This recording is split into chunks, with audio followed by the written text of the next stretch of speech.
नमस्कार दोस्तों, स्वागत है आप सभी का संकल्प स्टडी पॉइंट उत्तराखंड में। तो दोस्तों आज हम बात करेंगे गढ़वाल क्षेत्र की प्रमुख झीलें देखेंगे दोस्तों आज। और इससे पहले हमने दोस्तों कुमाऊं क्षेत्र की प्रमुख झीलें जो हैं हमने देखी, जिसमें हमने पार्ट 1 और पार्ट 2 में दोस्तों उसको कंप्लीट किया। और किसने भी नहीं देख रखा है दोस्तों कुमाऊं क्षेत्र की प्रमुख झीलें, वो दोस्तों प्लेलिस्ट में जाके उनको पहले देख सकते हैं। चलिए दोस्तों स्टार्ट करते हैं आज का सेशन, और आप सभी लोग दोस्तों वीडियो के एंड तक जरूर बने रहें। तो देखिए दोस्तों, गढ़वाल क्षेत्र की जो प्रमुख झीलें हैं, तो याद रखेंगे गढ़वाल क्षेत्र की जो सर्वाधिक जो झीलें हैं वो आपका चमोली जिले में पाई जाती हैं। ठीक है, याद रखेंगे गढ़वाल क्षेत्र की सर्वाधिक जो झीलें हैं वो चमोली जिले में स्थित है। और ऐसे ही मैंने आपको बताया था कि कुमाऊं क्षेत्र में दोस्तों सर्वाधिक झीलें जो हैं वो किस जिले में है, तो नैनीताल जिले में है। ठीक है, ये दोनों फैक्ट आप याद रखेंगे। तो पहला हम देखेंगे दोस्तों, गढ़वाल क्षेत्र का जो पहला ताल है वो है आपका सहस्त्र ताल।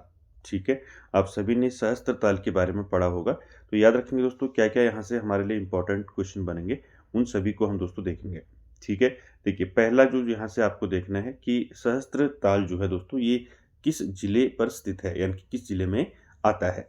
तो याद रखेंगे दोस्तों सहस्त्र ताल जो है टिहरी गढ़वाल जिले की सीमा पर स्थित है। ठीक है, तो ये याद रखेंगे टिहरी गढ़वाल जिले की सीमा पर स्थित है सहस्त्र ताल।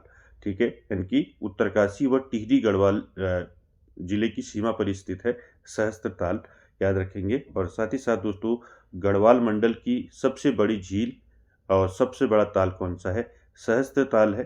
ठीक है, और गढ़वाल मंडल की सबसे गहरी झील भी इसको कहा जाता है। तो ये दोनों फैक्ट आपको याद रखनी है। ठीक है, कि गढ़वाल मंडल की सबसे बड़ी झील कौन सी है, वो है आपका सहस्त्र ताल। और सबसे गहरी कौन सी है, तो वो आपका सहस्त्र ताल है। ठीक है, तो दोनों फैक्ट यहाँ से याद रखने हैं। मैंने आपको बताया था जैसे कुमाऊं क्षेत्र में सबसे बड़ी ताल कौन सी है या सबसे बड़ी झील कौन सी है, तो वो है आपका भीमताल। ठीक है, और सबसे गहरी नौकुचिया ताल। ठीक है, इसी प्रकार गढ़वाल क्षेत्र में सबसे बड़ी झील और सबसे गहरी झील कौन सी है, सहस्त्र ताल है। ठीक है, इसको याद रखेंगे, ये पूछा जाता है। बात करें दोस्तों सहस्त्र ताल की ऊंचाई की, तो सहस्त्र ताल की ऊंचाई कितनी है, ऊंचाई है समुद्र तल से 1535 मीटर। ठीक है, याद रखेंगे कि सहस्त्र ताल जो है इसकी ऊंचाई कितनी है, ऊंचाई है समुद्र तल से 1535 मीटर इसकी ऊंचाई है। साथ ही साथ दोस्तों सहस्त्र ताल को दोस्तों 7 तालों का समूह कहा जाता है, लेकिन 7 तालों से भी ज़्यादा यहाँ दोस्तों ताले हैं। ठीक है, और कहा जाता है इसको 7 तालों का समूह। देखिए इस ताल में दोस्तों क्या होता है, इस ताल में प्रचुर मात्रा में पाए जाने वाले ब्रह्म कमल की सुंदरता इस स्थान का जो है एक प्रमुख आकर्षण है। तो आपको याद रखना है कि जो 7 तालों का समूह है, कौन कौन से वो 7 ताल हैं अभी हम देखेंगे। साथ ही साथ आपको याद रखना है कि ये 7 तालों का जो समूह है सहस्त्र ताल, इसमें दोस्तों काफ़ी जो है आपका प्रचुर मात्रा में ब्रह्म कमल यहाँ पाया जाता है। ठीक है, तो 7 तालों का जो समूह है दोस्तों, वो 7 ताल कौन कौन से हैं आपको याद रखना है। यहाँ से आपका एक इम्पॉर्टेंट क्वेश्चन बनता है। ठीक है, कि एक नदी निकलती है दर्शन ताल से, ये क्वेश्चन पूछा जाता है। तो 7 तालों का समूह कौन सा है, वो 7 ताल कौन कौन से हैं आपको याद रखने हैं। पहला है आपका दूधी ताल, दूसरा है दर्शन ताल, तीसरा है लुम्ब ताल, चौथा लिंग ताल, पांचवा कोकाली ताल, छठा नरसिंह ताल और सातवां परिताल।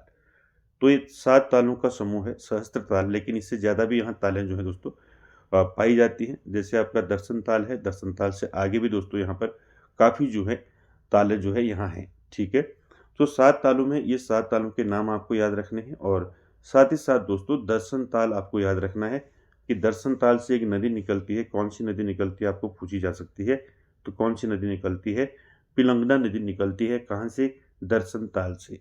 ठीक है, तो दर्शन ताल से निकल के नदी जो है दोस्तों उत्तरकाशी जिले में मल्ला गांव में गंगा में जो है ये मिल जाती है। ठीक है, तो याद रखेंगे दोस्तों, इंपॉर्टेंट है, दोनों चीज याद रखेंगे। ठीक है, आपको पूछा जा सकता है पिलंगना नदी कहाँ से निकलती है। ठीक है, तो पिलंगना नदी निकलती है, कहाँ से निकलती है, दर्शन ताल से निकलती है। और कहाँ मिलती है, उत्तरकाशी जिले में मल्ला गांव में दोस्तों गंगा नदी में मिल जाती है। ठीक है, साथ ही साथ आपको याद रखना है इस झील के दक्षिण पश्चिम में विशाल चट्टानें और उत्तरी छोर पर जो है फूलों से आच्छादित समतल भूमि है। ठीक है, तो आपको याद रखना है दोस्तों कि जो सहस्त्र ताल है दोस्तों, ये गढ़वाल क्षेत्र का सबसे बड़ा और सबसे गहरा ताल है, ये याद रखेंगे। और ये टिहरी जिले में स्थित है। और साथ ही साथ आपको याद रखना है कि जो सहस्त्र ताल है दोस्तों, इसमें प्रचुर मात्रा में जो है ब्रह्म कमल यहाँ पर जो है प्रचुर मात्रा में पाया जाता है। और ये भी दोस्तों यहाँ का एक क्या है, प्रमुख आकर्षण का केंद्र है। और साथ ही साथ मैंने आपको बताया 7 तालों का समूह है सहस्त्र ताल, ठीक है, जिसमें मैंने आपको तालों का नाम बताया, दूधी ताल, दर्शन ताल, लुम्ब ताल, लिंग ताल, कोकाली ताल, नरसिंह ताल और परी ताल। और इन तालों में ही दोस्तों आपको याद रखना है दर्शन ताल, जहाँ से पिलंगना नदी निकलती है और उत्तरकाशी में गंगा में मिल जाती है। और साथ ही साथ मैंने आपको बताया इससे सारे जुड़े हुए जो फैक्ट हैं, ऊंचाई होगी, ऊंचाई याद रखेंगे आप, 1535 मीटर ऊंचाई है समुद्र तल से सहस्त्र ताल की। और साथ ही साथ दोस्तों आपको ये भी याद रखना है कि सहस्त्र ताल दोस्तों हम कैसे पहुंच सकते हैं, क्या ट्रैक है सहस्त्र ताल का, तो ये भी आपको पता होना चाहिए। तो आप याद रखेंगे सहस्त्र ताल पहुंचने के लिए दोस्तों या तो हम फिर उत्तरकाशी जिले से जा सकते हैं या फिर टिहरी से, ठीक है। अगर हम सहस्त्र ताल जो है उत्तरकाशी से जाते हैं, ठीक है, अगर हम उत्तरकाशी से जाते हैं तो उत्तरकाशी से क्या रहेगा, उत्तरकाशी से एक जो है गांव पड़ता है, कौन सा गांव पड़ता है, कमद गांव, ठीक है, कौन सा गांव पड़ता है, कमद गांव। इस कमद गांव से दोस्तों सहस्त्र ताल की जो यात्रा शुरू होती है इस गांव से, इस गांव से लगभग कितना किलोमीटर जो है पैदल ट्रैक है आपका, 45 किलोमीटर, ठीक है, 45 किलोमीटर यहाँ से जो है पैदल ट्रैक है सहस्त्र ताल का। अगर बात करें हम, अगर टिहरी की ओर से अगर हम जाते हैं सहस्त्र ताल, तो टिहरी से अगर हम सहस्त्र ताल की ओर जाते हैं तो टिहरी से क्या होता है, टिहरी से हमें जो है कहाँ जाना पड़ेगा, पहले टिहरी से हमें घनसाली जाना पड़ेगा। टिहरी से 64 किलोमीटर जो है पहले हमें कहाँ जाना पड़ेगा, घनसाली, ठीक है। और घनसाली से फिर हमें कितना किलोमीटर जाना पड़ेगा, घनसाली से हमें करीब 45 किलोमीटर के लगभग जो है यहाँ से कहाँ जाना पड़ेगा, घनसाली से 45 किलोमीटर बूढ़ा केदार, ठीक है, बूढ़ा केदार। और बूढ़ा केदार से दोस्तों, बूढ़ा केदार से आपको 15 किलोमीटर बैलक जाना पड़ेगा, उसके बाद 15 किलोमीटर बैलक के बाद, ठीक है, बैलक के बाद दोस्तों 10 किलोमीटर का ट्रैक है, जिसके बाद हम कहाँ पहुँचते हैं आपका, 10 किलोमीटर के बाद फिर हम कहाँ पहुँचते हैं आपका सहस्त्र ताल, ठीक है। ये सहस्त्र ताल का ट्रैक है, दोनों साइड से आप याद रखेंगे इसको।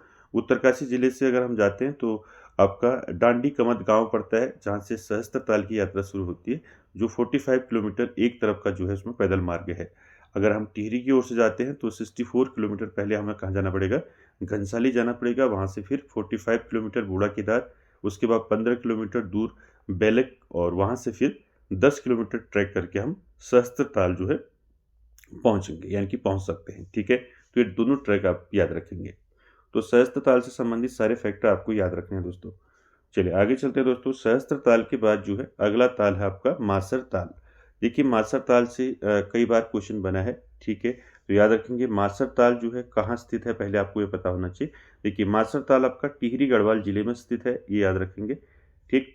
और समुद्र तल से ऊंचाई की बात करें तो 3000 मीटर की ऊंचाई पर स्थित है समुद्र तल से मासर ताल।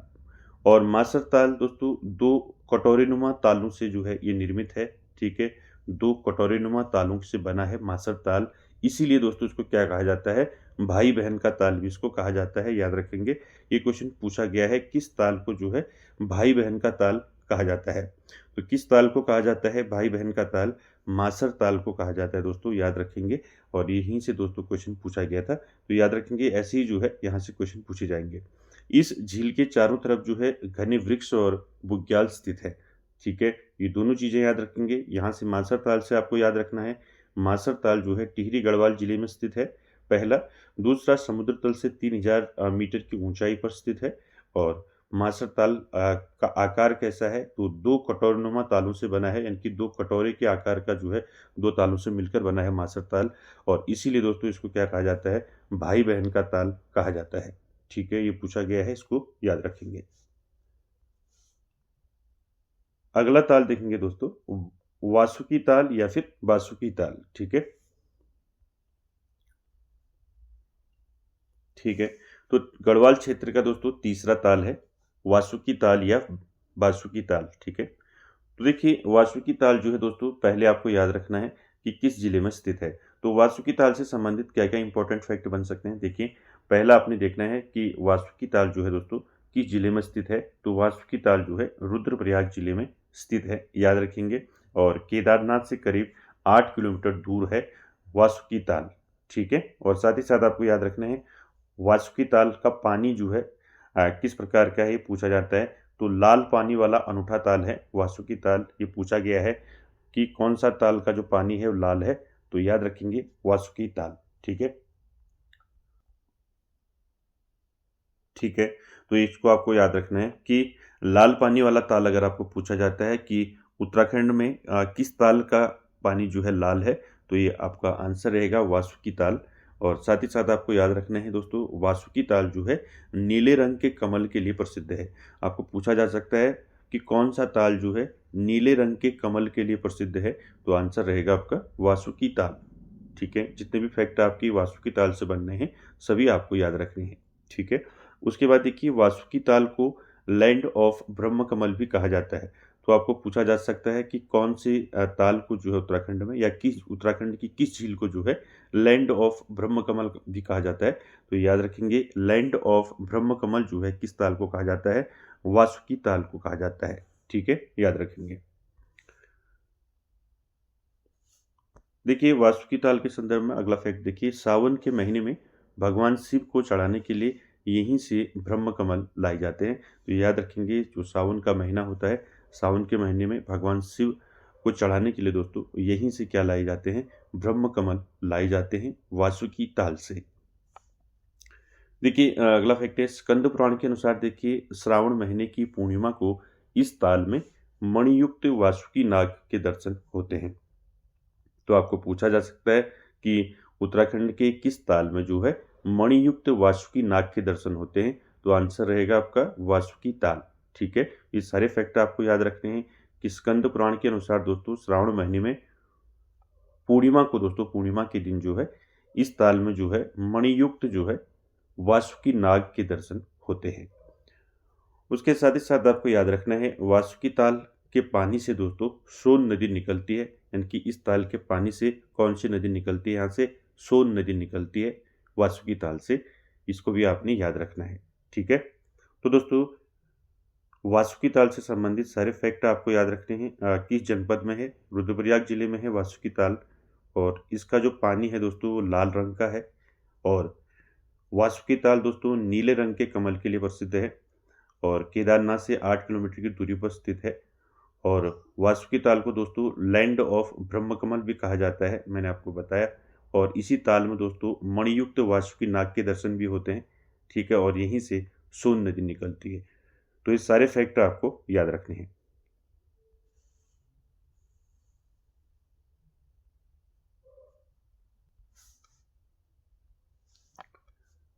अगला ताल है दोस्तों, गढ़वाल क्षेत्र का चौथा ताल है मंसूर ताल, ठीक है। तो याद रखेंगे मंसूर ताल से क्या क्या चीज़ें याद रखनी। देखिए, मंसूर ताल जो है किस जिले में स्थित है, तो याद रखेंगे टिहरी जिले में स्थित है मंसूर ताल। और इसकी ऊंचाई कितनी है, ऊंचाई याद रखेंगे, ऊंचाई है 16,500 फीट इसकी ऊंचाई है। और खतलिंग ग्लेशियर के ठीक सामने स्थित है मंसूर ताल, ठीक है। आपको पूछा जा सकता है कि खतलिंग ग्लेशियर के ठीक सामने कौन सा ताल है, तो याद रखेंगे मंसूर ताल है, ठीक है। और इस ताल के पास से दोस्तों दूध गंगा का उद्गम स्थल है। यानी कि जो मंसूर ताल है, मंसूर ताल के पास से ही दोस्तों दूध गंगा का उद्गम होता है। और दूध गंगा दोस्तों ये किसकी सहायक नदी है, ये पूछी जा सकती है आपको। ये भिलंगना की जो है सहायक नदी है, ठीक है। तो सारे फैक्ट आपको याद रखने हैं। मंसूर ताल टिहरी जिले में है और ऊंचाई 16,500 फीट है। और खतलिंग ग्लेशियर के ठीक सामने स्थित है मंसूर ताल। और इस ताल के पास से ही दोस्तों दूध गंगा का उद्गम जो है यहाँ से होता है। और दूध गंगा दोस्तों याद रखना है भिलंगना की सहायक नदी है दूध गंगा। आपको पूछा जा सकता है दूध गंगा किस नदी की सहायक नदी है, ठीक है। तो भिलंगना नदी की जो है सहायक नदी है दूध गंगा। उसके साथ ही साथ दोस्तों आपको याद रखना है कि कुछ पर्यटकों को यहाँ जो है राजहंस देखने को भी मिले हैं। तो ये दोस्तों कुछ जो पर्यटक वहाँ आए, उनके अनुसार दोस्तों ये माना गया है कि यहाँ जो है राजहंस भी देखने को मिले हैं, ठीक है। तो इतनी चीज़ें आपको याद रखनी है मंसूर ताल से, ठीक है। चलिए आगे चलते हैं दोस्तों। अगला ताल है पांचवा 5वां ताल है दोस्तों आछरी ताल, या जिसको हम अप्सरा ताल कहते हैं। ठीक है, तो आपने पढ़ा होगा अप्सरा ताल के बारे में या फिर आछरी ताल के बारे में। तो आछरी ताल दोस्तों पहला आपको याद रखना है कि ये कहाँ स्थित है। ठीक है, ये ज़रूर आप पहले याद रखें, क्योंकि आपको याद रहेगा टिहरी जनपद में है, तो आप इससे संबंधित जो जानकारी है उसको याद रख पाएंगे। देखिए दोस्तों, ठीक है, तो आपको याद रखना है आछरी ताल या अप्सरा ताल जो है टिहरी जनपद में स्थित है। पहला ये आप याद रखेंगे।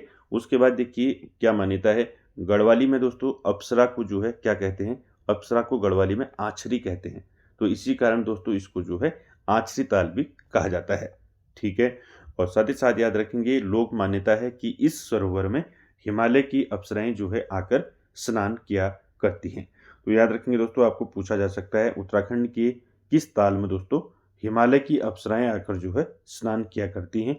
तो आपका आंसर रहेगा आछरी ताल या अप्सरा ताल। ठीक है, याद रखेंगे कहाँ है, टिहरी जनपद में स्थित है। ठीक है, ये दोनों चीज़ें आपको याद रखनी है किस जनपद में है। और यहाँ पर दोस्तों क्या मान्यता है, इस सरोवर में दोस्तों हिमालय की अप्सराएं आकर जो है स्नान किया करती हैं। किस ताल में किया करती हैं, अप्सरा ताल में। ठीक है, कहाँ स्थित है, टिहरी में। चलिए ये सारे फैक्टर आपको याद रखने हैं। आगे चलते हैं दोस्तों, अगला जो ताल है वो आपका रूपकुंड झील। ठीक है,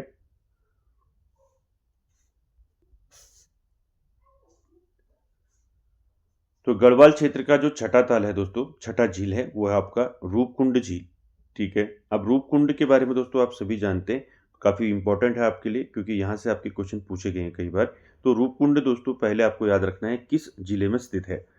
ठीक है, तो ये चमोली जिले में स्थित है, याद रखेंगे पहला आपका क्वेश्चन।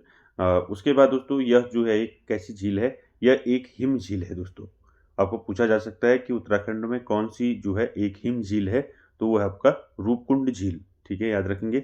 इसकी ऊंचाई की बात करें तो ऊंचाई है 16,500 फुट, यानी कि 5,029 मीटर इसकी दोस्तों ऊंचाई है। इसको भी याद रखेंगे। और इसका अन्य नाम देखिए, अन्य नाम से भी पूछा जाता है कि कंकाली ताल किसको बोलते हैं, रहस्यमयी ताल किसको बोलते हैं, ऐसे भी क्वेश्चन बने हैं। ठीक है, तो ये भी याद रखेंगे किस ताल को कंकाली ताल कहा जाता है, तो वो रूपकुंड को कहा जाता है। और रहस्यमयी ताल किसको कहा जाता है, रूपकुंड को ही कहा जाता है। तो ये दोनों चीज़ें आप याद रखेंगे, यहाँ से क्वेश्चन पूछा गया है।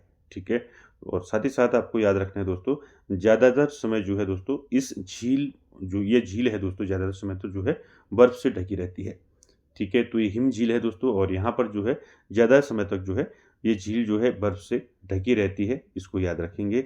और यह झील दोस्तों त्रिशूल व नंदा घूंटी के पास स्थित है, और वेदनी बुग्याल के निकट। ठीक है, तो दोनों चीज़ें याद रखेंगे, पूछा जा सकता है। तो याद रखेंगे वेदनी या वेदनी बुग्याल, या वेदनी बुग्याल के निकट कौन सा ताल है, तो वो है आपका रूपकुंड ताल या रूपकुंड झील।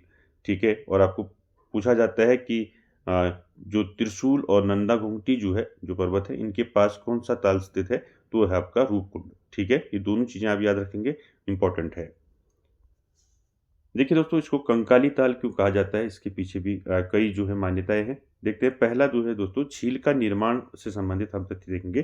देखिए इस झील का निर्माण जो है प्राचीन कथा के अनुसार किस प्रकार हुआ। ठीक है, तो याद रखेंगे इस झील का, यानी कि रूपकुंड झील का जो निर्माण है दोस्तों, ये प्राचीन कथा के अनुसार शिव पार्वती ने दोस्तों कैलाश जाते हुए जो है इसका निर्माण किया था। और माँ पार्वती दोस्तों, माँ पार्वती ने अपने सौंदर्य का आधा भाग जो है दोस्तों इसी कुंड में छोड़ दिया था, जिससे यह कुंड जो है प्राकृतिक रूप से जो है अत्यंत सुंदर है। तो दोस्तों इस झील के निर्माण से संबंधित ये प्राचीन कथा है, इसको आप याद रखेंगे कि शिव और पार्वती ने दोस्तों कैलाश जाते समय जो है इस झील का निर्माण किया था। ठीक है, और बात करें दोस्तों ऐतिहासिक महत्व की, तो ऐतिहासिक महत्व क्या है इस झील का, रूपकुंड झील का। देखिए ऐतिहासिक महत्व की बात करें, यहाँ से राजा यशवर, देखिए ये राजा यश धवल और रानी बलपा, नाम याद रखेंगे, 600 वर्ष पूर्व के दोस्तों उनके तथा उनके सैनिकों के और उनके जो है कंकाल आज भी यहाँ प्राप्त होते हैं। यही कारण है दोस्तों इस झील को जो है कंकाली ताल व रहस्यमयी ताल कहा जाता है। तो दोस्तों ये एक ऐतिहासिक महत्व है दोस्तों। ऐतिहासिक तौर पर जो है ये कहा जाता है कि जो राजा थे यश धवल और जो उनकी रानी थी बलपा, तो तथा उनके सैनिकों के जो है यहाँ कंकाल आज भी प्राप्त होते हैं। तो इसीलिए इसको कंकाली ताल कहा जाता है। तो अलग अनेक मान्यताएं हैं दोस्तों रूपकुंड के बारे में। कुछ लोग कहते हैं दोस्तों कि कुछ लोगों का मानना है कि ये कंकाल जो है किसी राजा की सेना के जवानों के हैं, ठीक है। और कुछ लोगों की मान्यता है कि दोस्तों जो कंकाल है वो किसी महामारी के शिकार लोगों के हैं, ठीक है। और कुछ लोगों का मानना है कि कंकाल जो हैं द्वितीय विश्व युद्ध में मारे गए जो है जापानी यूरोपीय सैनिकों के हैं। तो अलग अलग इसमें मान्यताएं हैं दोस्तों रूपकुंड के बारे में। तो आपको इतने फैक्ट याद रखने हैं जितने मैंने आपको बताए। आपको याद रखना है कि रूपकुंड झील जो है किस जिले में है, तो ये आपका चमोली जिले में है और यह एक हिम झील है। और इसकी ऊंचाई जो है दोस्तों 5029 मीटर इसकी ऊंचाई है। और रूपकुंड झील को दोस्तों अन्य किस नाम से जानते हैं, कंकाली ताल के नाम से जानते हैं और रहस्यमयी ताल के नाम से इसको जानते हैं, ठीक है। और साथ ही साथ मैंने आपको बताया झील का निर्माण जो है, इसके पीछे जो प्राचीन कथा है वो क्या है। ये माना जाता है कि दोस्तों शिव और पार्वती ने कैलाश जाते हुए इस झील का निर्माण किया था और माँ पार्वती ने दोस्तों अपने सौंदर्य का आधा भाग जो है इसी कुंड में छोड़ दिया था, जिससे यह कुंड जो है प्राकृतिक रूप से जो है अत्यंत सुंदर है, ठीक है। ऐतिहासिक महत्व बता दिया मैंने आपको कि यहाँ से दोस्तों यश धवल और जो उनकी रानी थी, रानी बलपा, उनके और उनके सैनिकों के कंकाल जो है आज भी यहाँ प्राप्त होते हैं। तो ये दोस्तों ये फैक्ट आप याद रखेंगे दोनों। और इसको दोस्तों कई रूपकुंड झील के बारे में, रूपकुंड झील के किनारे जो कंकाल पाए गए उनके बारे में कई लोग जो है कई मान्यताएं हैं जिनके बारे में आपको मैं बता चुका हूँ। कुछ लोगों का मानना है कि कंकाल किसी राजा की सेना के जवानों के हैं, ठीक है। और कुछ लोगों का मानना है कि ये कंकाल जो है किसी महामारी के शिकार लोगों के हैं। और कुछ लोगों का मानना है कि ये कंकाल जो है द्वितीय विश्व युद्ध में मारे गए जापानी और यूरोपीय सैनिकों के हैं, ठीक है। तो ये सारे फैक्ट आपको याद रखने हैं। उसके बाद देखिए दोस्तों रूपकुंड झील के बाद हम बात करेंगे विरही ताल, ठीक है, जिसको हम गौना झील भी कहते हैं। तो ये कहाँ है आपको याद रखना है। सबसे पहले यहाँ से क्वेश्चन क्या क्या बन सकते हैं, ठीक है। देखिए पहले आपको पूछा जा सकता है विरही ताल या गौना झील जो है कहाँ है। ये चमोली जनपद में स्थित है, याद रखेंगे।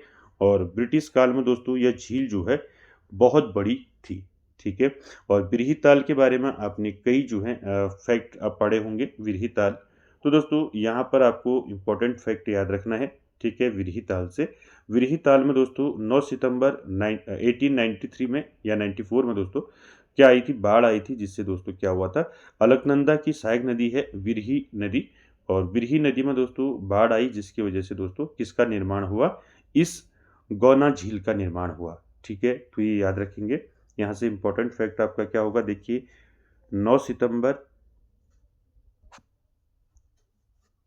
1894, ठीक है, 93-94 जो है ये याद रखेंगे।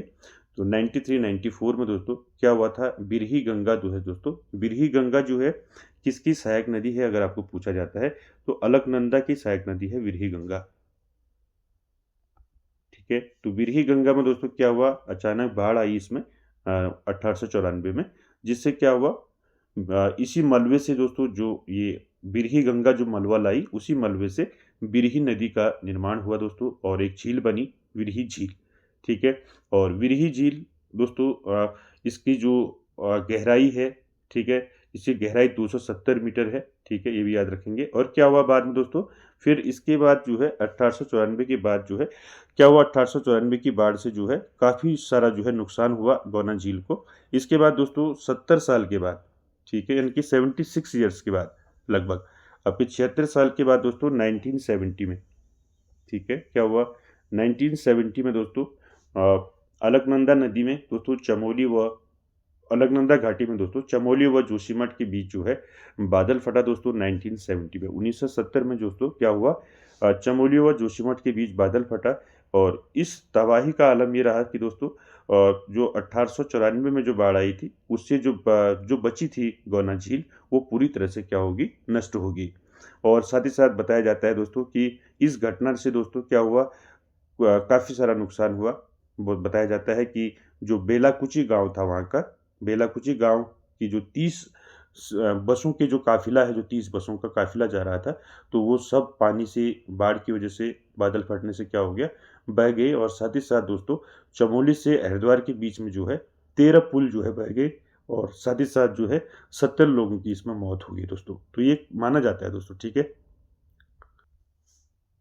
ठीक है, ये फैक्ट याद रखेंगे कि जो आपका जो बिरही गंगा है या विरही ताल है जो, तो विरही ताल कैसे बनी और किस प्रकार से इसमें दोस्तों बाढ़ आई और उसके बाद फिर बाद में भूकंप आया 1970 में, तो उसकी वजह से दोस्तों विरही जो जो गौना झील है वो पूरी तरह से क्या होगी, नष्ट होगी। और इसके साथ मान्यता है कि जो इसके जो यहाँ बेलाकुची गांव था, ठीक है, कौन सा गांव था, बेलाकुची, ठीक है, बेलाकुची गांव की जो है गांव से 30 बसों के काफिले को दोस्तों ये अपने साथ बाहर ले गया। और साथ ही साथ दोस्तों चमोली से हरिद्वार के बीच में जो है 13 पुलें जो है क्या होगी, इसमें नष्ट होगी। और लगभग जो है दोस्तों 70 के आसपास लोग जो है इसमें मारे गए।